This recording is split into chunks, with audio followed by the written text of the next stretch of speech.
Audio book वाङ्मय 35 समस्त विश्व को भारत के अजस्त्र अनुदान। चैप्टर 1 पार्ट 65 भारत को ईसाई बनाने का षड्यंत्र। अति सर्वत्र वर्जयेत अर्थात अति का हर क्षेत्र में निषेध है। बुरी बात तो बुरी बात ही होती है, उसमें अति या अनिति का प्रश्न ही क्या। अच्छी बात भी अब अपनी वांछित मर्यादा का उल्लंघन कर जाती हैं तो वही बुराई की कोटि में पहुंच जाती है। धार्मिक सहिष्णुता एक महान गुण है। किसी दूसरे के धार्मिक विचारों तथा कार्यों में हस्तक्षेप न करना स्वयं की एक धार्मिकता है। हिंदुओं ने इस गुण का जितना व्यापक परिचय दिया है उसका 1000वां भाग भी संसार की कोई अन्य जाति न दे सकी। बल्कि यह कहने में भी कोई अतिशयोक्ति नहीं है कि वेद धर्म अनुयायियों को छोड़कर संसार की अधिकांश जातियों ने असहिष्णुता का ही परिचय दिया है। किंतु बहुत समय से हिंदुओं की धार्मिक सहिष्णुता अति की सीमा में पहुंच गई है, जिसके फलस्वरूप गुण अवगुण बन गया है। अतिशयता हो जाने से हिंदुओं की सहिष्णुता धार्मिक उपेक्षा के दोष से दूषित हो गई है। होते होते वे इतने धर्म निरपेक्ष बन गए कि अपने धर्म पर किए जाने वाले आघात भी इस प्रकार सहन करने लगे हैं मानो यह अन्य धर्मावलंबियों का धार्मिक अधिकार हो, जिसमें हस्तक्षेप न करना उनका कर्तव्य है। हिंदुओं की इस सहिष्णुता से प्रोत्साहित होकर अन्य धर्मावलंबियों ने क्या क्या किया और इससे हिंदू राष्ट्र को कितनी क्षति हुई है, यह बात किसी से छिपी नहीं है। विगत हानियों तथा अत्याचारों की चर्चा करना बेकार है, किंतु वर्तमान में हिंदू जाति पर ईसाइयों का जो आक्रमण हो रहा है उसकी ओर से आंखें बंद नहीं की जा सकती हैं। भारत एक धर्मनिरपेक्ष देश है और भारत सरकार धर्मनिरपेक्षता की संरक्षिका।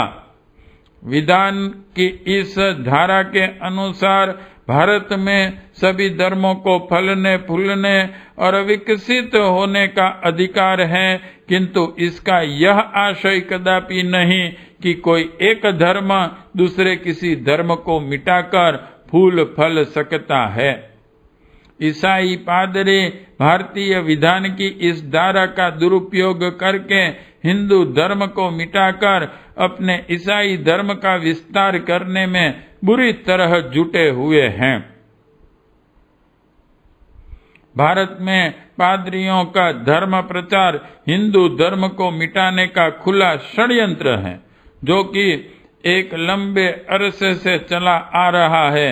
अब उपेक्षावश और तीव्र तथा प्रबल हो गया है। ईसाई पादरियों के इस धर्म प्रचार का क्या उद्देश्य है, यह समय समय पर किए उनके कथनों, लेखों तथा वक्तव्यों से सहज ही पता लग जाता है। लाइट ऑफ लाइफ कैथोलिक पत्रिका के 1964 के जुलाई अंक में ईसाई नवयुवकों को परामर्श देते हुए निर्देश किया गया। ईसाई छात्रों तथा स्नातकों का यह कर्तव्य है कि वे ईसाई धर्म का प्रचार करने के लिए पत्र पत्रिकाओं में लेख लिखा करें और इस विषय में वे धर्मनिरपेक्ष नीति वाली पत्र पत्रिकाओं का लाभ उठा सकते हैं, किंतु यह आवश्यक नहीं कि वे शुरू में ही अपने लेखों में ईसाईयत का प्रचार करने लगें। अच्छा तो यह होगा कि पहले वे सामान्य लेख लिखकर आगे चलकर के पत्रों और पन्नों में खुलकर ईसाई विचारधारा का प्रचार करें। यह क्या है? ईसाई नवयुवकों को धर्मनिरपेक्ष पत्र पत्रिकाओं में घुसने और उनके माध्यम से भारत में ईसाईयत फैलाने के लिए खुला प्रोत्साहन तथा आह्वान है। इसे धर्मनिरपेक्षता का अनुचित लाभ उठाने के लिए एक षड्यंत्र के सिवाय और क्या कहा जाएगा? जहां धर्मनिरपेक्षता की नीति भारत के हिंदू, मुस्लिम, सिख, ईसाई सभी को एक समान तथा सामान्य राष्ट्रीय विचारधारा में लाने का प्रयत्न कर रही है, वहां विदेशी मिशनरी ईसाई नवयुवकों की धार्मिक भावनाओं को भड़काकर उन्हें षड्यंत्र का सहायक अस्त्र बनाने का प्रयास और प्रयत्न कर रही हैं। क्या भारत के राष्ट्रीय हित में सहन करने योग्य बात है? ईसाई पादरियों तथा मिशनरियों का ऐसा ज्वलन आह्वान और भयानक विचार न केवल भारत के हिंदुओं अपितु सारी गैर ईसाई जनसंख्या की आंखें खोल देने को एक खुली चुनौती है। अपने धर्म की रक्षा तथा भारतीय राष्ट्र की एकता के लिए क्या यह आवश्यक प्रतीत नहीं होता कि गैर ईसाई जनता विदेशी मिशनरियों के अनुचित इरादों के असंभव बना देने के लिए आवाज उठाएं? यदि भारत की हिंदू और गैर ईसाई जनसंख्या यों ही विदेशी मिशनरियों की गतिविधियों को उपेक्षा की दृष्टि से देखकर प्रमाद में ही पड़ी रही, तो यह असंभव बात न होगी कि ईसाई भारत के अपने ध्येय के बहुत कुछ समीप जा पहुंचे और तब कहाँ हिंदू, क्या मुसलमान और क्या सिख सभी धर्मों के मिट जाने का खतरा पैदा हो सकता है। यह बात सही है कि ईसाई मिशनरियों को हिंदुओं की अपेक्षा अन्य धर्म वालों पर अपना प्रपंच चलाना आसान नहीं पड़ता। वे मुख्यतः हिंदुओं को ईसाई बनाने में जुटे हुए हैं। इसके दो मुख्य कारण हैं। पहला, अति धर्म सहिष्णुता। वे धर्म बंधुओं के बीच इसी अति के दोष से ईसाईयत का प्रचार सहन करते जा रहे हैं। दूसरा यह है कि गैर ईसाई अहिंदुओं की धार्मिक रूढ़िवादिता के कारण ईसाई मिशनरियों को उनके बीच जाल बिछाने का अधिक अवसर नहीं मिलता। अहिंदू गैर ईसाइयों की रूढ़िवादिता उन्हें अपने बीच धंसने को साहस नहीं करने देती, किंतु इनका यह अर्थ लगाना गलत होगा कि अहिंदू गैर ईसाइयों के धार्मिक षड्यंत्र से सुरक्षित हैं, और यदि वे ऐसा सोचते हैं तो गहरी भूल करते हैं। अहिंदू गैर ईसाइयों को भी इस षड्यंत्र की, जो ईसाइयों के बीच प्रचार प्रपंच चला रखा है, उपेक्षा नहीं करनी चाहिए और समझ लेना चाहिए कि हिंदुओं पर किया गया आघात परीक्षा रूप में उन पर भी एक आघात है। कैथोलिक ईसाई पत्रों के कथनों से यह स्पष्ट हो ही जाता है कि भारत के गैर ईसाई समुदाय से ईसाई मिशनरियों को ईर्ष्या है और वे उनकी विशाल जनसंख्या को फूटी आंखें भी नहीं देख पा रहे हैं।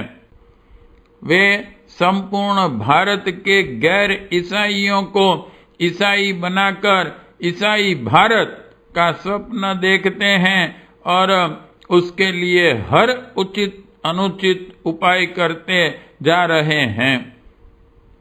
ईसाइयों से अपने को सुरक्षित समझने वाले बौद्ध, सिख, पारसी, मुसलमान और यहूदी आदि को इस बात पर गहराई से विचार करना चाहिए कि भारत की धर्म निरपेक्षता तथा हिंदुओं की उपेक्षापूर्ण धार्मिक सहिष्णुता का अनुचित लाभ उठाते हुए यदि ईसाई मिशनरी इसी तेजी से हिंदुओं को अपने जाल में फंसाने में सफल होते रहें तो शीघ्र ही उनकी जनसंख्या भारत में बहुत अधिक हो जाएगी और तब ऐसी स्थिति में भारत के सारे गैर ईसाई उनकी तुलना में अल्पसंख्यक हो जाएंगे।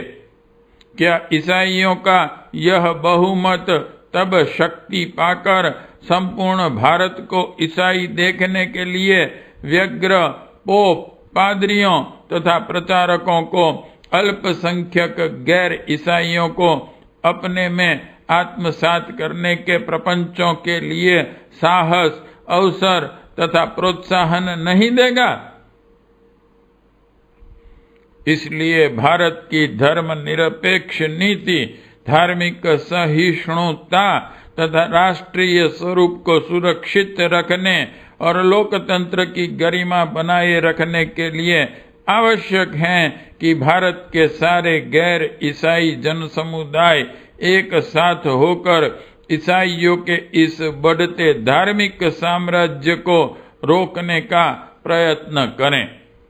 हिंदुओं का तो यह धार्मिक कर्तव्य है कि वे ईसाइयों के षड्यंत्र से आत्मरक्षा में अपना तन मन धन लगा दें और गैर ईसाई मिशनरियों की अराष्ट्रीय गतिविधियों को रोकने में अपना नैतिक समर्थन देकर हिंदुओं की हिमायत को आगे बढ़ें और आज जो हिंदुओं को लपेटती हुई ईसाइयत की लपट परोक्ष रूप से उनकी ओर बढ़ रही है, इसे यहीं पर बुझा दें।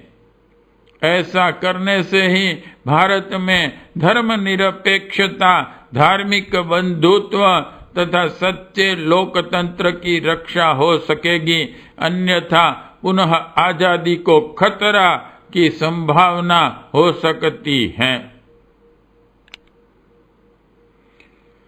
यह स्पष्ट है कि पाश्चात्य देशों की सरकारें तथा संस्थाएं भारत में मिशनरियों को एजेंट रूप में भेजकर ईसाइयत को बढ़ावा दे रही हैं और एक प्रकार से वे धर्म का आधार लेकर उन देशों का साम्राज्य ही भारत में स्थापित करने का प्रयत्न कर रही हैं। विदेशों के इस धर्मधारी साम्राज्यवाद से बचाव हेतु संपूर्ण गैर ईसाइयों को एक मंच पर आकर ईसाइयों के मलिन मंतव्यों को सफल होने से रोकने के लिए भरसक प्रयत्न करना ही चाहिए। पार्ट 65 समाप्त।